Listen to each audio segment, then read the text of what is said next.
Bienvenidos.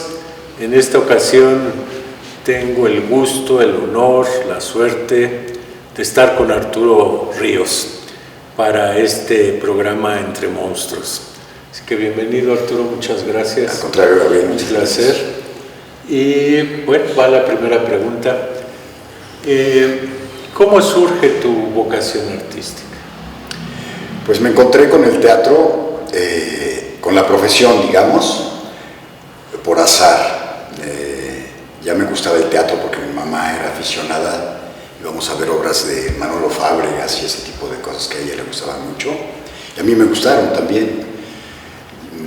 De chico vi unos títeres en una carpita que llevaban a las colonias, porque pasó por mi colonia, que es la colonia San Álvaro, ahí en Azcapotzalco. Y me encantó esa experiencia de meterme a ese lugar oscuro, donde había unos titeritos en un escenario. Después, ocasionalmente, a la primaria donde estaba, llevaron unos títeres de estos de mano, de guante, también me gustaron mucho, pero en realidad, como se me apareció la vocación de actor o del teatro, es que yo me metí a trabajar a la Comisión Federal de Electricidad, y trabajando allí tenían un grupo de aficionados, y yo sacaba copias fotostáticas. Entonces llegó el director de ese grupo un día a sacar una copia de un libreto, y así se me hizo extrañísimo ver un libreto de teatro. En mi vida había visto uno, y me invitó a participar en ese grupo, y de ahí le agarré el gusto. Ya luego me metí a una escuela y hasta la fecha. Qué bien. Quiere decir que de alguna manera el teatro te fue eligiendo y te fue siguiendo. Sí, ¿no? Exacto, ya por ahí andaba rondando, nada más que yo no me había dado cuenta. Okay. Me gustaba la cuestión artística, pero pues ya sabes, ¿no? Los papás y uno mismo. Al principio yo quería ser ingeniero, después mis papás querían que estudiara contabilidad, y pues no. Era el teatro, pero tardé en darme cuenta, pero por ahí, como dices, por ahí andaba. ¿Cuál es tu formación, Arturo? Bueno, yo estudié hasta vocacional. Vino justo el 68, cuando la vocacional. Y estaba estudiando, como te digo, ingeniería, y no me gustaba. Curiosamente, la única materia que saqué 9 fue en literatura. En las otras saqué 6, 7, 6.5, así, ¿no? Pero vino el 68, entonces yo ya no quise regresar a esa escuela y me metí a trabajar aquí a la Comisión Federal de Electricidad. Luego me preparé, entré al Andrés Soler, Instituto Andrés Soler, que es una escuela que depende de la Asociación Nacional de Actores. Y ahí ya salía uno como miembro meritorio del sindicato. Entonces, saliendo de ahí, pues ya pertenecía uno al sindicato, fui y me inscribí en el sindicato, y ahí justamente pasó algo también totalmente aleatorio, que fue que vino un movimiento de lucha adentro del sindicato, justo en el 77, que fue cuando yo tenía 2 años de haber salido de la escuela y me fui a inscribir. Y hubo una escisión de miembros del sindicato. Al principio éramos muchos, como 2000 y pico, o 1000 y cacho, que se llamó el SAI. Tú debes de saber perfectamente, sí, incluso debes de haber andado por ahí, sí, ¿no? En alguna que otra asamblea. Exacto. Y pues yo me salí de la ANDA y me fui al SAI, y después ese movimiento se terminó, y bueno, pues prácticamente todo el mundo regresamos a la ANDA. Estudié teatro en la Andrés Soler con Luis Jimeno, el maestro Antonio González Caballero, un dramaturgo y gran maestro, que realmente fue quien me dio como bases técnicas y teóricas de lo que era la actuación, y un gusto muy particular por la creación, por la creatividad.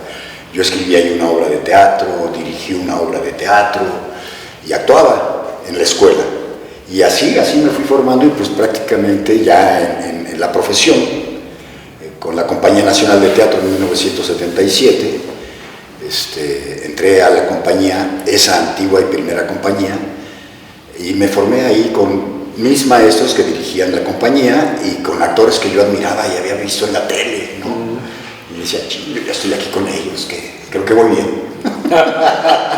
Qué bien. Y después, pues ya sabes, uno se hace mucho en la práctica, creo, ¿no? Después me encontré, pues, luego con los actores estos que trabajé en la compañía, que eran unas chuchas coreras todos. Y ahí aprende uno mucho en la práctica, viéndolos trabajar. Aprendí de los técnicos, de estar metido adentro de un teatro, porque eran los teatros de la Unidad del Bosque.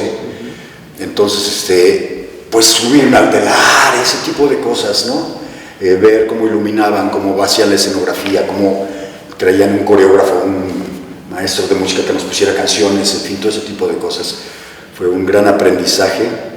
Y luego, bueno, ya más adelante, pues me tocó trabajar con directores como Tavira, como Margules, como Julio Castillo, donde yo ya llevaba un trecho ahí de carrera, y ya fue como empezar yo a sentir que estaba haciendo realmente el teatro que yo quería hacer. ¿Y tienes tú una metodología propia? ¿Construiste tu metodología o le cambias según vas viendo? ¿Tienes esa disciplina? ¿Sí armaste tu metodología, no? Sí, me gusta el trabajo de análisis, ¿no? Así ahora sí que el ortodoxo de Stanislavskianamente hablando. ¿Sirvió el libro? Sí, sí me sirve. Luego con Tavira lo ratifiqué, porque Tavira es muy dado al análisis, ¿no? Tú lo conoces bien también. Le gusta mucho el trabajo de mesa, y eso a mí me gusta mucho. Siento que me da es como una herramienta para ir desentrañando lo que es la obra en sí, de qué habla la obra, de qué trata, preocuparse por indagar acerca del contexto de la obra, en dónde fue escrita, en qué época, todo ese tipo de cosas. Y luego ya prácticamente en la creación del personaje. ¿Qué detona tus decisiones artísticas?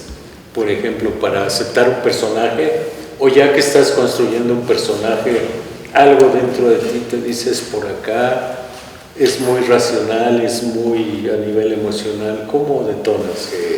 Los personajes que me han adjudicado, los que yo he escogido, tienen una resonancia, quizás se diría esa palabra, como que algo resuena, ¿no? Es una parte de intuición y otra parte de decir. Yo en lo personal, cuando me invitan a una obra, que no estoy dentro de un grupo y me llega un texto, siempre trato de que me resuene, de que digo, ay, yo tengo algo que ver, qué interés me despierta, sobre todo, qué interés. Si me despierta un interés, ya sea por las características del personaje, o por el proyecto en sí, o por todo junto, siento que me interesa, y entonces digo, sí, me interesa, y veo si lo podemos llevar a cabo. Creo que los directores se han hecho una imagen de mí, o yo quizás he creado una imagen. Y le pasa a todos los actores, seguramente. Exacto, sí, exacto. Me acuerdo mucho de Davison, ¿no? Sí. Un ejemplo que todo el mundo conoce, como uno veía esos personajes, y todos eran personajes que le iban muy bien a Davison, porque pues, los directores sabían que él daba ese tipo de personajes. ¿Quiénes son tus referentes? Si tienes, si no. ¿Como de actores? Lo que quieras, para tu creación artística. Siempre me han gustado mucho los actores que les dicen como de carácter, ¿no? Aunque sea de mal carácter. Aunque sea de mal carácter. Sí, uno de los que me dio como un gran entusiasmo descubrirlo, y luego seguirlo y volverme un fan de él, y luego tuve la oportunidad de estar cerca de él en la Compañía Nacional, fue Carlos Ancira. Ese tipo de actor me gustaba mucho, ¿no? Y yo siempre decía, pues por ahí quiero ir, y trataba de imitarlos o de descubrir cosas en mí que pudieran dar ese tipo de... Y luego, pues directores, Julio Castillo fue el que... Ahora sí que el que me arrastró. Yo pasé junto a Julio Castillo y ¡bum!, esa corriente me llevó. Y yo dije, yo quiero trabajar con este director, quiero trabajar con esos actores haciendo este tipo de teatro, en estos teatros. Y así yo llegué un día al teatro universitario. ¿Eres riguroso o caótico? ¿O depende? Las dos cosas. Sí, las dos cosas. Creo que soy muy caótico y por lo tanto por eso trato de ser como riguroso, porque si no me disperso mucho. Entonces trato de ser riguroso para sentir que tengo el control, que a lo mejor es una ilusión que yo me hago que tengo el control, porque siempre pues, en una creación artística hay muchas cosas que intervienen, que uno no maneja, que no dependen de uno. Me dejo enloquecer, ¿no? Okay. Y pues ahora sí que ahí va y como salga. Okay. A veces funciona, a veces no. ¿Intuición o razón? ¿O muy estudiado? ¿O te apoyas mucho en la intuición? Me apoyo mucho en la intuición. De entrada, pues, a lo primero que le hago caso es a la intuición. Y ya después lo trato de ir aterrizando en cosas concretas, ¿no? Más racionales. Pero de entrada la intuición. Igual las cosas que me gustan así son, ¿no? de primera impresión. A veces apuntas, sí. Yo a veces apunto, es que tal idea, sí. ¿No? Sí. Para que no se me olvide. Pero es como para agarrarlo distraído, ¿no? Ajá, exacto. Ándale, ya encontré, ya estoy por dónde. A veces te concentras mucho y no entra la cosa, no aparece, ¿no? Y cuando estás como flojito y no pensando en eso, aparece. Y entonces sí me sucede que como, que platico con alguien, o X cosa, ¿no? El miedo, ¿tienes miedo? ¿Te mueve el miedo? ¿Te paraliza el miedo? ¿Qué pasa con el miedo? Sí paraliza. Sí te llega a paralizar. Muy al principio, que estaba yo muy verde, eran las primeras veces que me subía a un escenario, sentía tal responsabilidad, y además de estar trabajando pues, con figurones, ¿no? Me empezaban a enturbírseme las manos, fíjate, así, y entonces, pues poco a poco fui dominando eso, pero al principio se me entumían las manos de tanto miedo que me daba fallar, o X, que me sentía como que yo me estaba poniendo a prueba y todo el mundo me ponía a prueba. Y tú también. Y yo, sobre todo era yo poniéndome a prueba a mí mismo. Sí. ¿Y alguna vez resolviste algún personaje en sueños? ¿O no tuviste esa suerte? No recuerdo muy bien si lo resolví en sueños. No recuerdo haber resuelto algo en sueños. ¿Y te ha pasado el equivalente a la hoja en blanco de un actor, de no saber por dónde, y no saber por dónde, y no saber por dónde, y estar como muy temeroso, muy angustiado, muy preocupado, porque no va a llegar el día que tienes que hablar del personaje y tienes que decir qué ves, qué sientes? Sí, te hace falta, ¿no? Sí me ha preocupado, sí me ha sucedido y me ha preocupado mucho, ¿no? En donde no sabes nada, no sabes qué vas a decir. Angustia mucho esa situación. Me ha pasado es que a la larga empieza a suceder, ¿no? Entonces siento que es como un periodo del proceso en donde casi siempre sucede algo. Uno va faltan como un mes para el estreno y uno dice, en la torre no he encontrado el personaje, no sé de qué se trata, cómo le hago, por dónde le busco. Y a la larga acaba saliendo. Hay procesos en los que yo sí he sentido que de plano no le hallé. ¿Qué hace que alguien sea un artista para ti? Alguien que esté dispuesto a pasar a hambres. De entrada. De entrada. Si lo que quieres realmente es vivir y hacer lo que te gusta, sí tienes que renunciar a algunas cosas que quizás son fantasías de cómo te imaginabas tú que iba a ser tu futuro, porque imagínate que eres artista y piensas que lo que estás haciendo nada más es para pasar el tiempo, ¿no? En lo que se pasa la vida y ya. Yo creo que sí, uno tiene que pensar y creo yo vehementemente, ciertamente, que el arte sí sirve para algo. O sea, cuando el espectador viene y ve, creo que sí le mueve cosas y esas cosas son importantes. Y la única manera que tengo de expresar lo que sentí, que vi, es como wow. Porque así se revela el arte, siento. Cuando uno se planta enfrente del cuadro, enfrente de una pieza musical, y al final uno dice wow. Sí.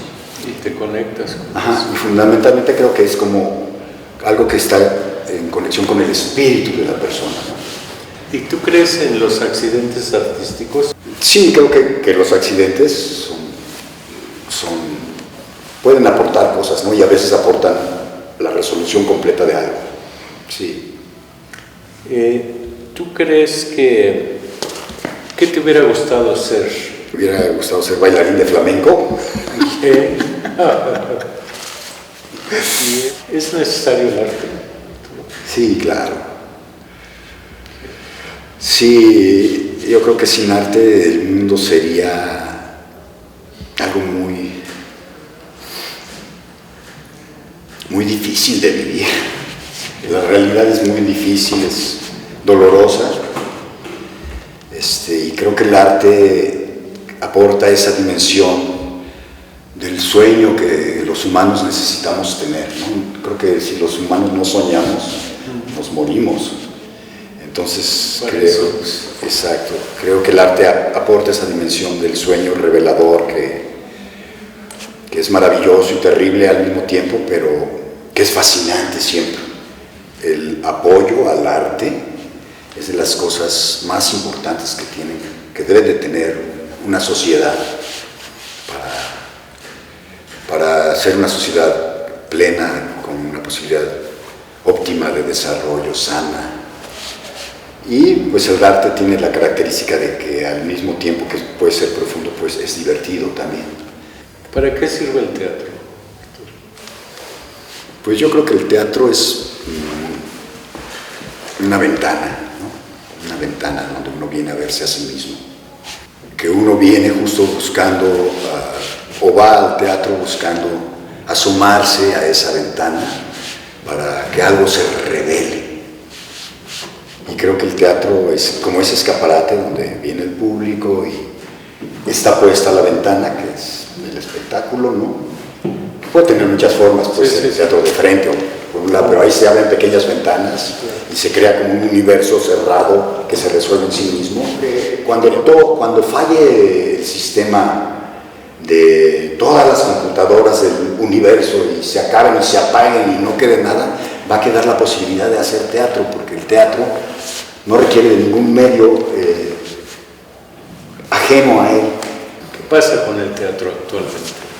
¿Cómo ves el teatro actualmente? ¿Qué piensas? Pues ha cambiado mucho de cuando yo empecé. Creo que para bien y para mal.